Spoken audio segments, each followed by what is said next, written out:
Bismillahirrahmanirrahim, salatu wassalamu ala ashrafil mursalin. Exercice numéro 8. À partir de trois pois à graines jaunes et lisses pris au hasard, A, B et C. Donc, on a نعتبرهم comme jaune et lisse. عندك donc ثلاث بذور بازلاء يكونوا A et B et C. On effectue pour chacun d'entre eux un croisement avec un pois à graines vertes et ridées. Donc, on va la considérer comme X. Donc, هنا في le croisement جابوا ثلاث بذور بازلاء النمط الظاهري تاعهم أصفر وتكون ملساء. Donc, حنا نعتبرهم comme le pois A qui va se germiner en une plante A. من بعد يمد لي النبتة A. Le pois البذرة B donc حتمد لي النبتة B. والبذرة C donc تمد لنا النبتة C. À chaque fois, on dirait le croisement mais bien la plante A et X, on bat la plante B et X, on bat la plante C et X. Donc, au total, on a trois croisements. Donc, les résultats du croisement humain. Le croisement numéro 1, donc, il y a 51 graines jaunes et lisses, 49 graines vertes et lisses. Deuxième croisement, il y a 100 graines jaunes et lisses. Troisième croisement, il y a 24 حبة تكون jaune et lisse, 26 donc تكون jaune et ridée, 25 تكون verte et lisse et 25 تكون verte et ridée. Donc السؤال الأول, quels sont de ces quatre caractères ceux qui sont dominants et ceux qui sont récessifs? يعني شكون هو الكاركتير dominant, شكون هو الكاركتير récessif. Deuxième question, à l'aide de symboles appropriés, يعني عن طريق les allèles. Établissez le génotype des quatre pois. Donc, on met le génotype tel A, tel B, tel C, tel X. Et construisez pour chaque cas l'échiquier de croisement. À chaque fois, on dirait le tableau de croisement. Il faut que le dirait التصالبات. Et comparez avec la descendance observée. يعني في كل مرة نديروا la comparaison entre يعني المقارنة ما بين النتائج نظرية والنتائج تجريبية entre les résultats expérimentaux et les résultats théoriques.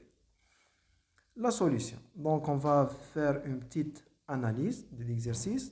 Pour le premier croisement, donc on a la plante du pois jaune et lisse croisée avec la plante du pois vert iridé.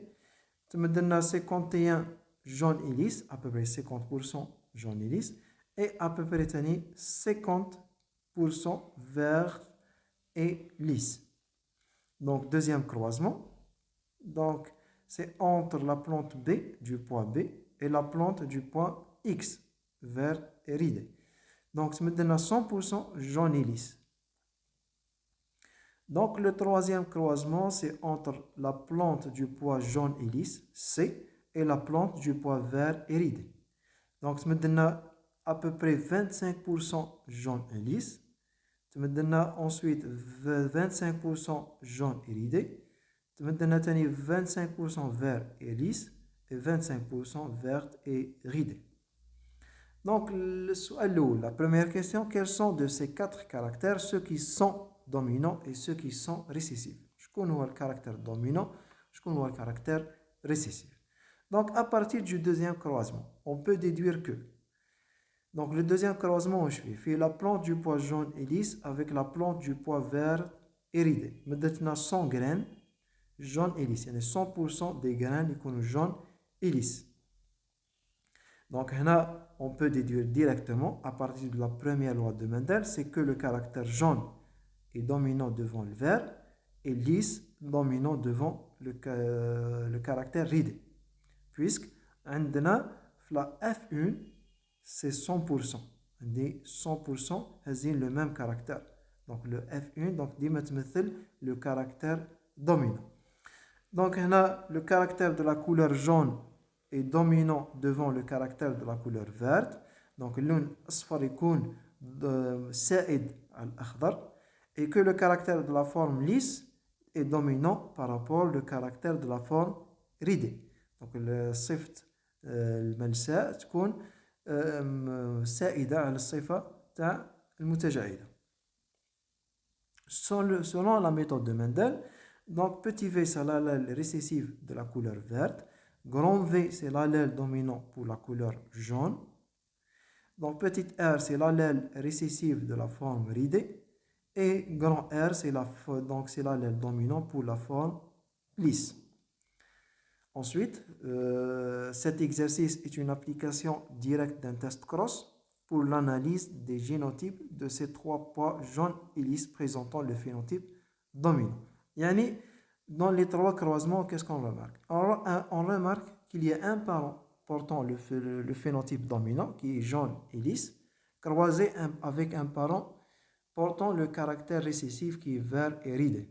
Donc, ديما تلقاو الأب الأول هذه الصفات السائدة اللي هي جون أصفر وملساء، نديروا له تصالب مع اون بلانت مع ان بارون لهذه الصفة المتنحية، الصفات المتنحية اللي هي فار أخضر اي ريدي متجاعدة.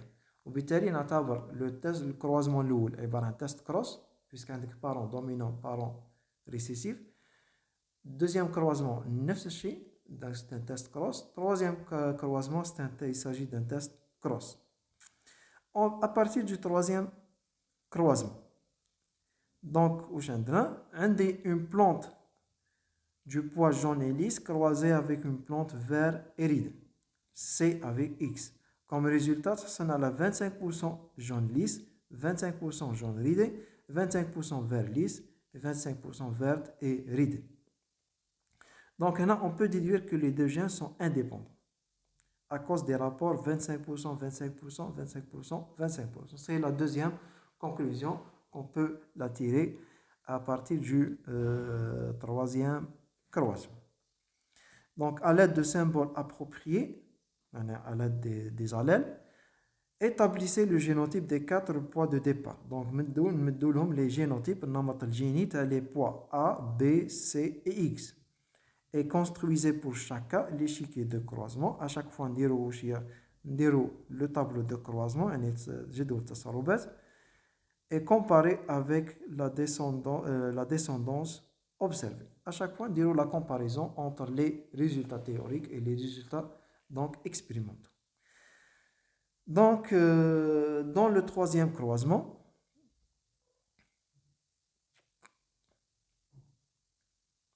dans les trois croisements, les graines à poids jaune et lisse sont des doubles dominants, mais de génotype inconnu. Donc les trois poids A, B et C possèdent les deux caractères dominants.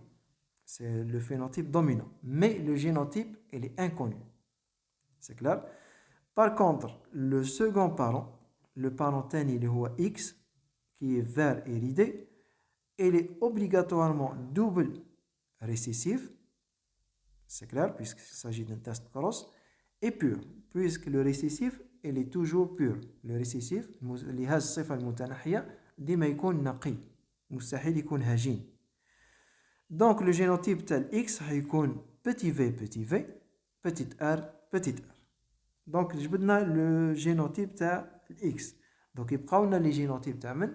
تاع A, tel B, tel C.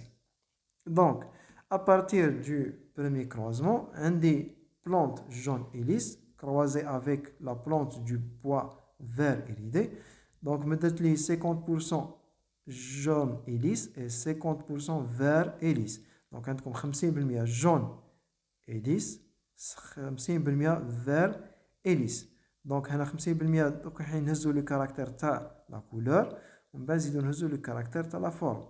بور لو كاركتير تاع لا كولور قاعدين نلاحظوا بلي عندك 50% جون صفر و 50% فير. دونك لهنا نقدر نقول بلي لو بارون تاعي ا يكون هيبريد في لا كولور. بار كونتر هنا تلاقاو 50% ليس و 50% ليس. دونك سي 100% دي ديسوندون تاع الاف 1 يكونوا 100% ليس. دونك لو بارون ا راه يكون شبيه راح يكون pur le caractère de la forme lisse. Donc, à partir de la F1, le gène de la couleur a 50% jaune et 50% vert. Donc, c'est un résultat d'un test cross pour le monohybridisme. Donc, cette plante du poids vert, la plante du poids jaune A et hétérozygote pour ce caractère. Pour le gène de la forme, donc comme c'est 100% de poids lisse, résultat d'un test cross pour le monohybridisme, donc cette plante à poids lisse est homozygote pour le caractère de la forme. Donc on a le parent A, il est hybride la couleur et pur la forme. Donc on va réécrire donc le croisement avec les allèles. Donc on dit le phénotype grand V, grand R, petit v, petit r. Les génotypes grand V, petit v, grand R, grand R.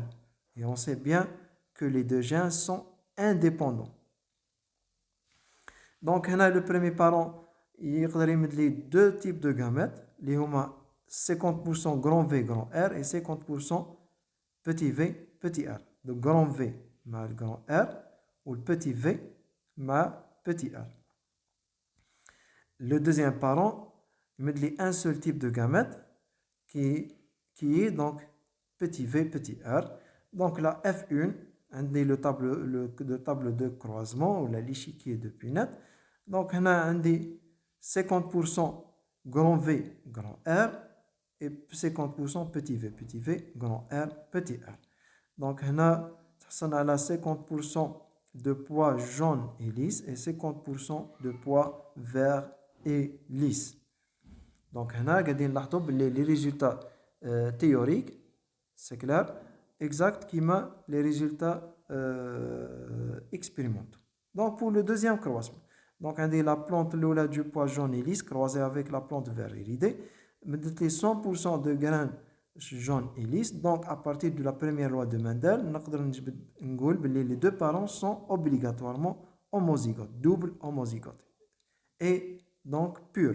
Donc, le parent A, B, est pur la couleur et pur la forme. Donc, le croisement avec les allèles.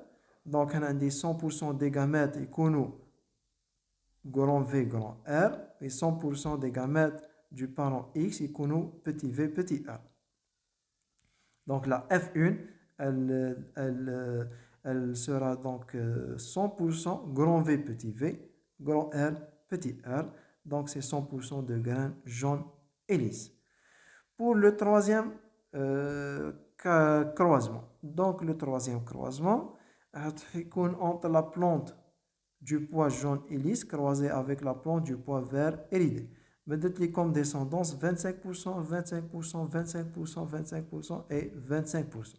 Donc, résultat d'un test cross pour le dihybridisme dans le cas de l'indépendance des gènes avec les rapports 1, 1, 1, 1.